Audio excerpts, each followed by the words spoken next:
To examine the different structures of the eyeball. We start with the skill number 17, pupillary reactions. You know that in case of bright light, our pupil constrict, in case of dim light, dilate. So how to check pupillary reaction, because sometimes it's rather important. In case of, sometimes it's necessary for us to understand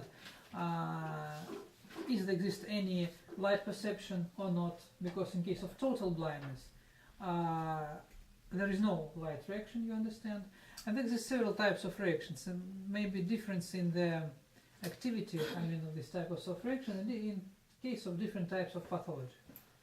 There exists direct reaction, when we put the light in one eye and look in the same eye, and look at the pupil of the same eye. There exists the so-called consensual reaction, when we look in one eye and put the light in one eye, but check the size of the pupil of the other eye. Normally both should constrict, even if you put the light only in one eye, because of the common innervation. And there exists also reaction on accommodation and convergency. How to check them I'll show you now. And during the credit you should show all these types of reaction. The first type of reaction is direct. We use ophthalmoscope, position of the lamp behind the person, and we put the light in the patient eye, for example right eye, and look at the size of the right pupil. Now we see rather good constriction. Let's dilate it, and then also constriction. This is the so-called direct reaction. Direct reaction is normal in our patient. Second type of reaction, when we put the light in one eye but look into the other one. Of course, in person with such a dark iris, it's difficult to see, but I hope I'll manage to do it. So we put the light here, but look in this eye. And now we see also constriction. This is the second type of reaction, the so-called consensual reaction. And the last type of reaction on accommodation and convergence. Accommodation, if you remember from the previous semester, it's a function of the eye which help us to see clear at different distances. It's the result of the activity of the ciliary muscle inside the eyeball. Constriction of the ciliary muscle causes a fault of accommodation, relaxation of this muscle, rest of accommodation. And its activity of this muscle is the result of the innervation of the third cranial nerve, oculomotor nerve. Convergence, it's crossing of the visual axis at any near point. Convergence is the result of the turning of the eyeball by activity of the medial rectus muscles, supplied by the same oculomotor nerve, and sphincter of the pupil, also supplied by the oculomotor nerve. So during the effort of accommodation and convergence, when you look at near objects, it will be mild constriction of the pupil because of the common innervation. How to check? We ask the patient to look at the object, then move it towards the, for example, patient's nose, and ask him to fix this object. You see, when we move the object slowly, you see convergency, because the visual axis they cross in one point at this object. We know that there exists accommodation, we can't see it, but we know that inside there exists accommodation. And also we see constriction of the pupil. So please look here, so we move the object and we see that his pupil become narrow. Sometimes the professor can ask you to show reaction only on accommodation without convergence. How to exclude convergence? Convergence is it's act of vision of both eyes.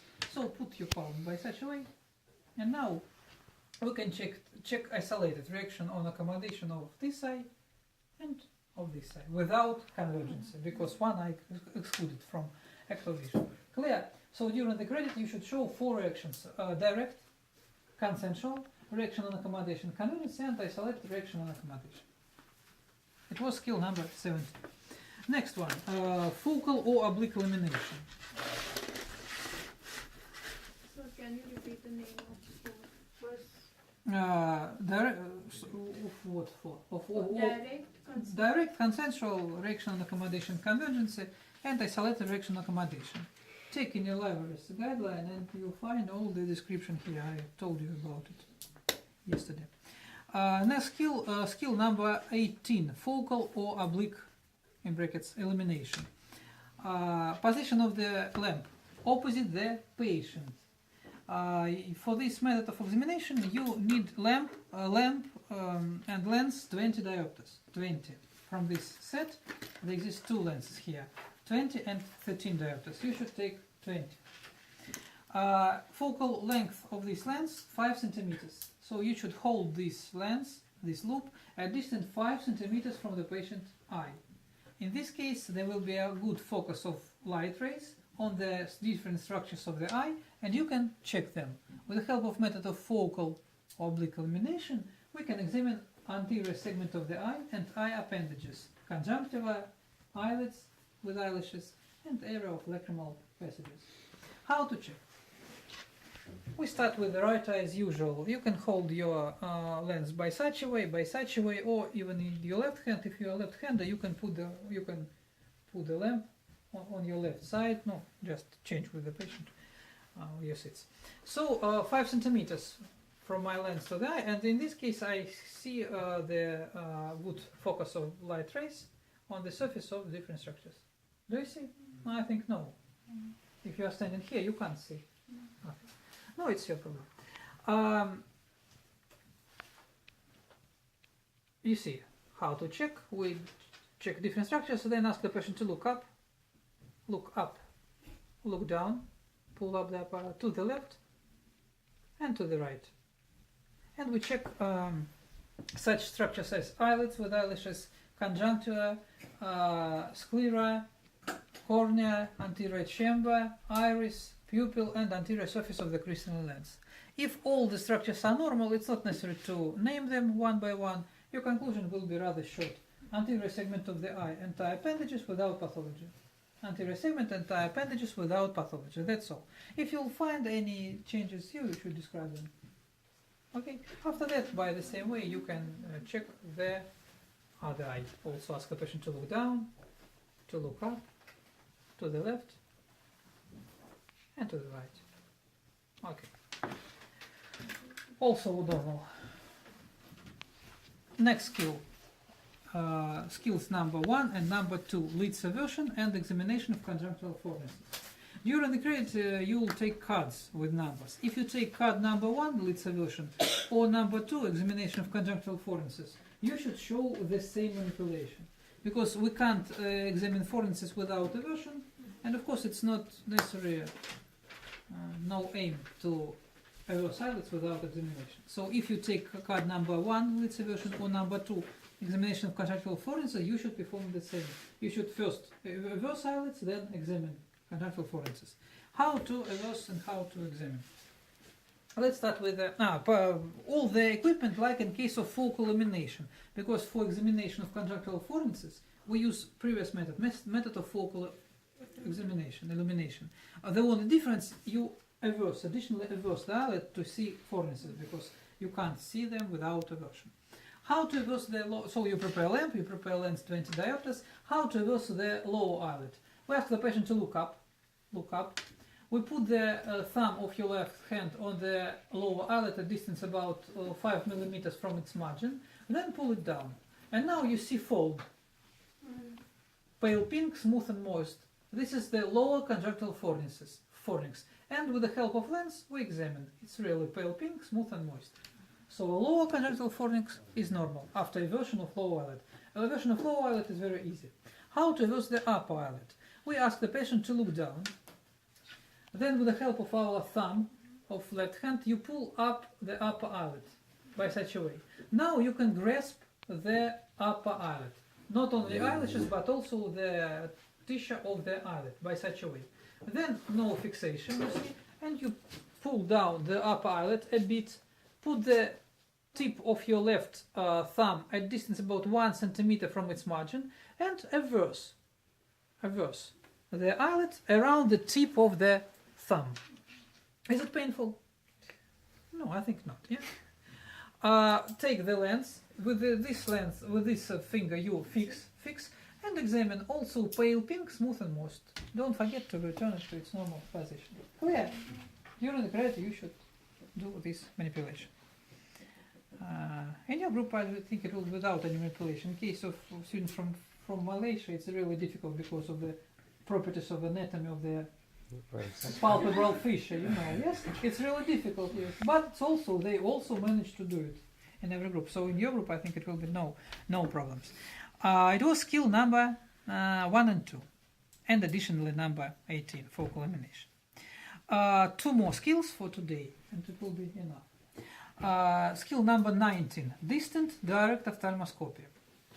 And next one, indirect ophthalmoscopy. In both skills, position of the lamp opposite the doctor. We use ophthalmoscope. Skill number 19, distant direct ophthalmoscopy. So with previous methods, focal elimination and so on, we know how to examine anterior segment of the eye. But how to examine inner structures?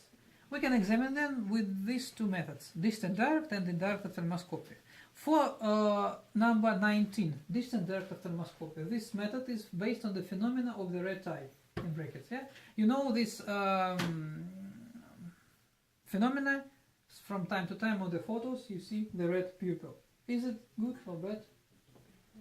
It's good for the person, it's bad for the photo, yeah, I think. So what does mean, red reflex, this red reflex?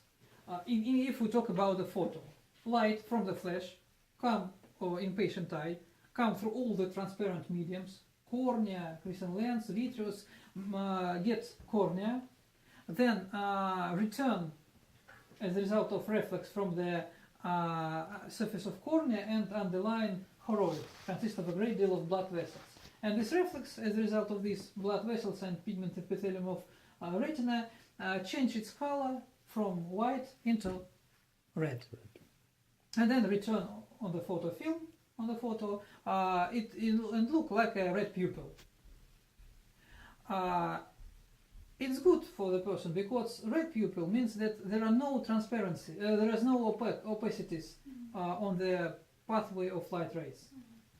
If there will be mild or partial opacities, you'll see them like black spots, dots on the red background. If it will be total opacity, like in case of cataract, advanced cataract, or fibrosis of vitreous body, or something like that, you'll see that there is no red reflex at all. It will be gray, yellowish, something like that, whitish, but not red. So during this method of indirect ophthalmoscopy, we just check the red reflex. If it's present, patient has transparent inner structures. Your conclusion will be inner structures are transparent, and you know the main property of these structures, crystal lens, vitreous body, is transparency. So position of the lamp behind the patient, opposite the doctor, distant from your eyes to patient eye, about 20 centimeters, not more, to see clear. You use ophthalmoscope. Better to use concave mirror, which enlarge the object. You can see into the mirror, and you'll see that in case of concave mirror, it's enlarged and blurred image. In case of plane, it's normal. So concave mirror can connect the light rays in a more solid band.